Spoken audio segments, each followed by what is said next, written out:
Hi, my name is Caleb Angus, and my topic is on Trailblazers in the NFL.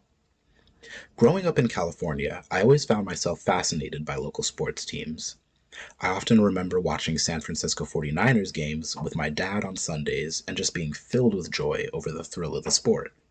Naturally, as the years passed, I became even more invested in the sport and began paying more attention to the people behind the scenes. While I was always a casual fan of sports since a young age, it wasn't up until about 7 years ago that I truly became invested in the inner workings of the NFL. Since then, I always try and stay up to date with the latest NFL news through popular outlets such as NFL Network, ESPN, Bleacher Report, and other news sources similar to those. I began to focus even more so on the coaches and higher ups in the league, the people that made the actual decisions that impacted the very players I would watch every day as a young kid.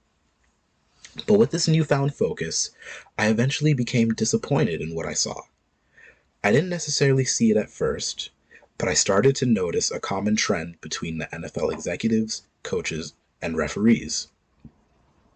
The thing I noticed was that most, if not all, of the officials I would see every week were white men.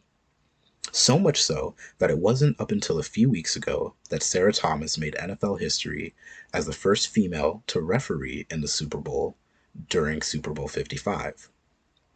Today, I will go over the history of the NFL's diversity hiring, starting with the very first of the firsts in NFL coaching history.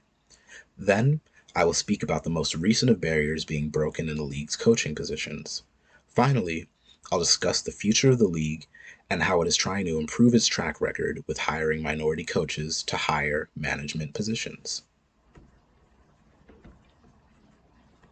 Back in 2008, Ozzie Newsome, a former tight end for the Cleveland Browns, made history with the Baltimore Ravens as the very first black general manager in the NFL.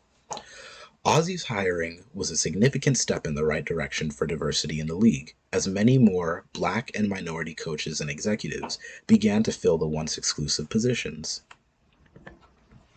More recently, while coaching for the 49ers during the 2019 and 2020 season, Katie Sowers made history as the very first openly gay female to coach in the Super Bowl during their matchup against the Kansas City Chiefs.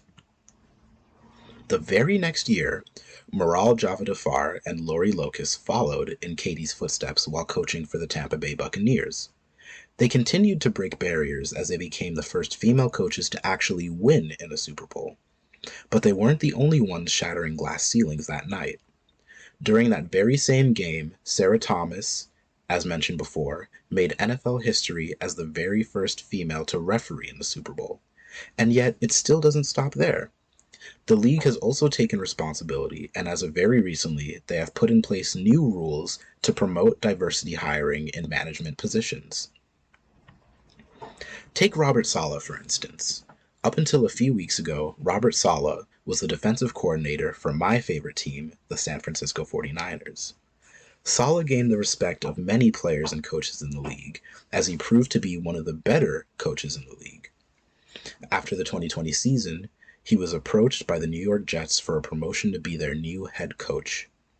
In an article uploaded to CNN, writer Allah El-Assar confirmed that this promotion adds Sala to the history books as not only the first Muslim American to lead a team as head coach, but additionally, he would be recognized as only the third Arab American head coach.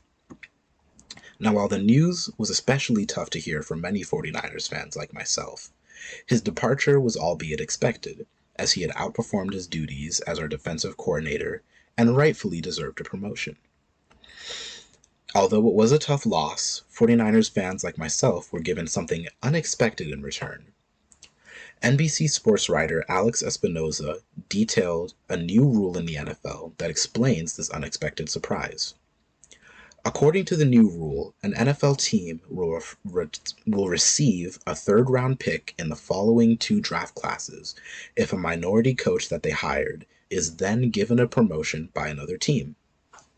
Now, since Sala was a Lebanese Muslim American that the 49ers hired a few years back, the team was awarded these picks in return. And while it is a bit disappointing that a rule to boost minority hiring had to be established in the first place, It at least shows that the NFL is aware of the internal problem they face and are attempting to overcome them. Now, the NFL has been around for over a century. In fact, they just recently celebrated their milestone of 100 years during the 2019 and 2020 season. So, why exactly did it take so long for a black man to be hired as general manager for a team, or for a woman to either officiate or coach during a Super Bowl matchup? After making history as the first female to coach in the Super Bowl, Katie Sowers was approached and interviewed by NFL Network reporter Steve Wyche on the sideline during her big day. She had many things to say, but when asked how historic it felt to break the milestone, her first and arguably most potent remarks were, "Being the first, it is historic. I mean, there always has to be a first to make change. But the most important thing that I continue to say is just to make sure that I'm not the last." Now, her words rang true as just a year later, three more women continued to break barriers in the Super Bowl as the first female referee and first female coaches to actually win the Lombardi Trophy, sparking continued hope for the years to come.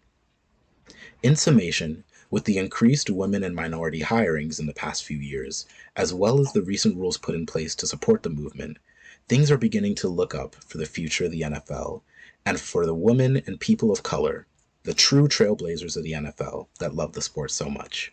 Thank you.